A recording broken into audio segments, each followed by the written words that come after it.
Um dos sistemas de controle do movimento é representado pelos núcleos da base. Vamos ver a fisiologia dos núcleos da base, como funciona esse controle por parte desses núcleos. Os núcleos da base, como o nome diz, são núcleos localizados na base do encéfalo que se integram entre si e também com a substância negra que fica no mesencéfalo. Toda vez que idealizamos um movimento, o córtex envia para os núcleos da base a ideia desse movimento. Então começa a integração desses núcleos no sentido de organizar a realização do movimento através da facilitação ou inibição de músculos agonistas e antagonistas.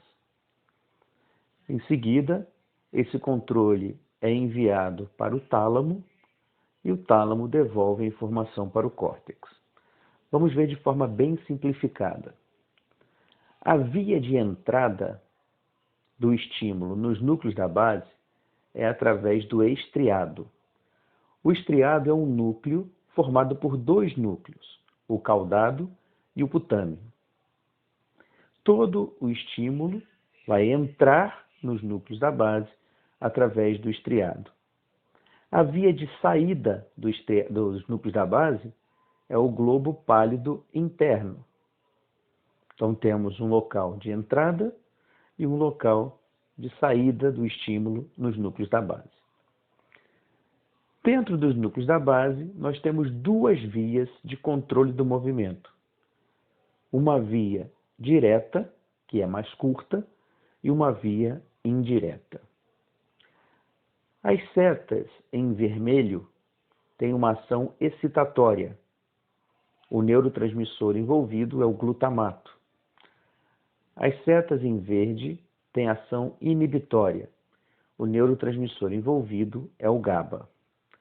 Na substância negra, no mesencéfalo, o neurotransmissor envolvido é a dopamina. A dopamina, dependendo do receptor onde ela vai atuar, ela pode ter uma ação inibitória ou excitatória. Vamos ver a via direta. O estímulo chega no estriado do córtex, é um estímulo excitatório, eu quero fazer o movimento, estou estimulando o estriado. O estriado, na via direta, tem a ação inibitória sobre o globo pálido interno. E o globo pálido interno, que teria uma ação inibitória sobre o tálamo, ele está sendo inibido pela ação do estriado. Com isso, o tálamo fica livre e manda estímulos para o córtex. A via direta é uma via que facilita o movimento.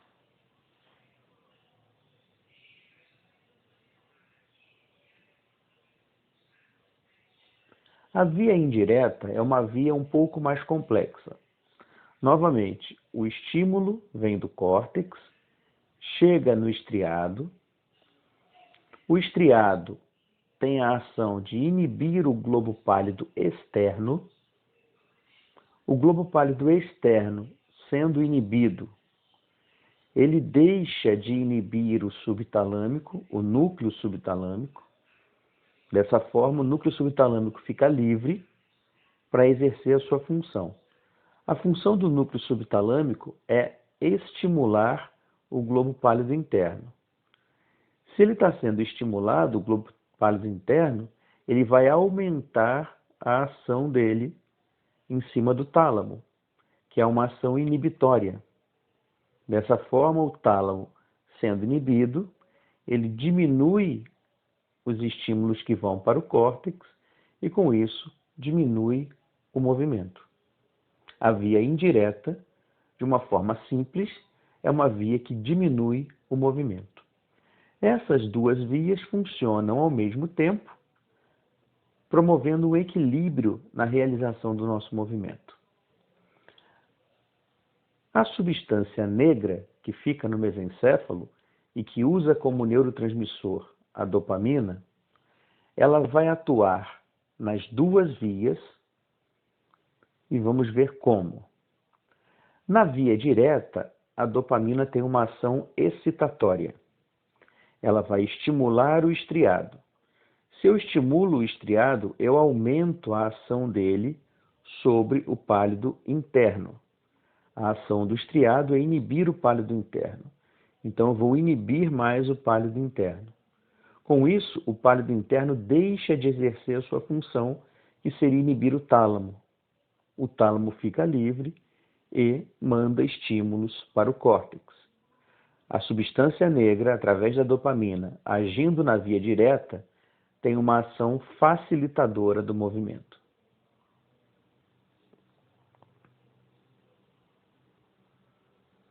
Na via indireta, a dopamina tem uma ação inibitória no estriado.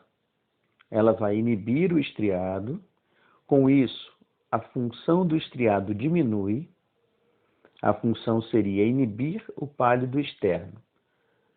Perdendo a inibição, o pálido externo aumenta o seu estímulo sobre o núcleo subtalâmico. O estímulo seria de inibir o núcleo subtalâmico. Com isso, o núcleo subtalâmico diminui a sua função. Ele deixa de estimular o pálido interno. Com isso, o pálido interno diminui a função, que seria inibir o tálamo. Assim, teremos um aumento dos estímulos para o córtex.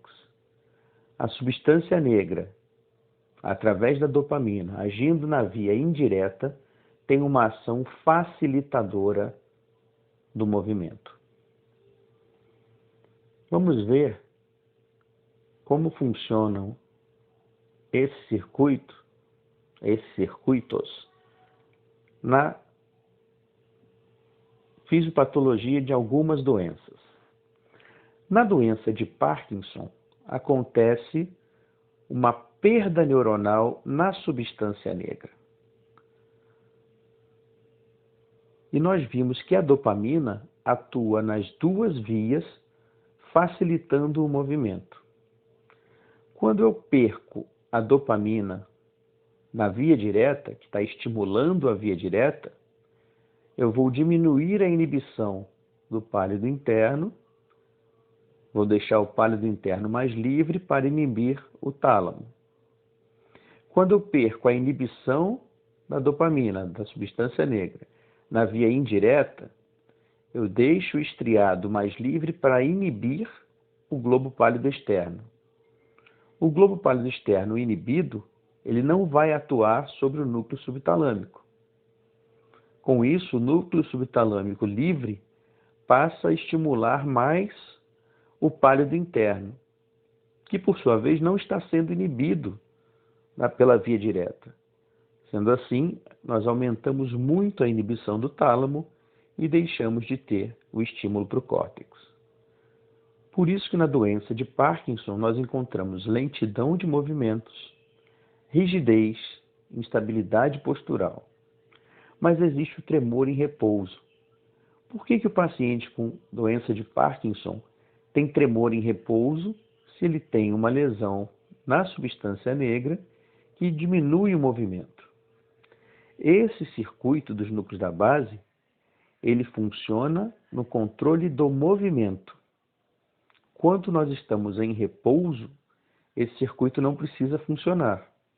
E é aí que surge o tremor na doença de Parkinson. Porque em repouso, esse circuito não funciona, logo o globo pálido interno não vai inibir o tálamo, que estava sendo inibido durante o movimento. Então, no repouso, o tálamo começa a sair da inibição e mandar estímulos para o córtex. E com isso vem o tremor em repouso. Na fisiopatologia da doença de Parkinson, há falta de dopamina, por isso uma grande resposta inicial ao tratamento com o levodopa. É muito característica uma resposta muito exacerbada, muito significativa no início do tratamento do doente com Parkinson, quando começa a utilizar a levodopa, porque nós vamos suprir essa deficiência na fisiopatologia. Agora, se a lesão nos circuitos, nos núcleos da base, acontece em uma outra região, se eu tenho a lesão numa região que inibe o movimento, consequentemente, nós teremos exacerbação dos movimentos. É o que acontece na Coreia. Coreia de Huntington, Coreia de Sydenham. Nós temos a lesão em uma área do estriado formada pelo caudado. Com isso, há um comprometimento principalmente da via indireta, que nós vimos que a via indireta é uma via que inibe o movimento. Então vamos lá. Lesão no estriado, no caudado. O caudado vai deixar de inibir o globo pálido externo. Estando livre da inibição, o globo pálido externo vai inibir o núcleo subtalâmico.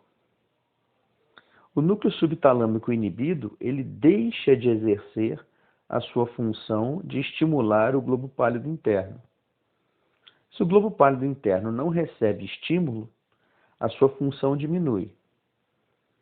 E a via direta continua funcionando. E nós vimos que a via direta tem a ação de inibir o pálido interno. Dessa forma, é uma via que facilita o movimento. Nós falamos no início que as duas vias funcionam em equilíbrio. Se eu tenho a lesão da via que inibe o movimento, vai prevalecer a ação da via que facilita o movimento. E com isso, o tálamo manda muito estímulo para o córtex e os pacientes com coreia têm movimentos involuntários exacerbados do tipo coreia. Essa é uma explicação simples para explicar, para mostrar como a fisiologia dos núcleos da base é importante para que a gente possa entender as doenças e os distúrbios do movimento.